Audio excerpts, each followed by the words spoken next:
Welcome to Let Me Fix This. Enjoy the video. In this video, I will show how to fix shift lock Nissan Altima, updated.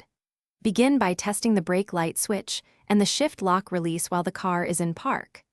I will guide you through simple checks like battery voltage, fuse inspection, and a manual shift lock override. Follow my step-by-step troubleshooting to isolate electrical or mechanical causes and restore normal shifting safely and confidently. I will explain common electrical fixes that cause shift lock issues and how to perform them safely. Start with fuse checks and move to battery terminal cleaning to rule out power problems. I will describe how to test and replace the brake light switch and examine wiring for corrosion or loose connectors. These checks usually resolve most electronic interlock failures without removing the shifter or seeking expensive repairs. In this video, I will show how to fix shift lock Nissan Altima, updated.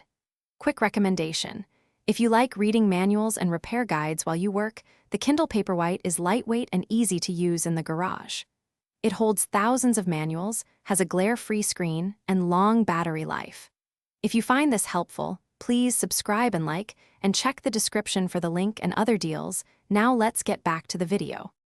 I will help you tackle mechanical causes of a stuck shift lock in your Altima with clear hands-on steps.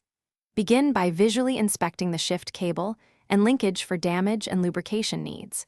I will walk you through using the manual override safely and how to free seized pivot points without forcing components. Follow these mechanical tips to restore smooth shifting and avoid unnecessary parts replacement when possible. Thanks for watching. If you found this helpful, don't forget to like and subscribe.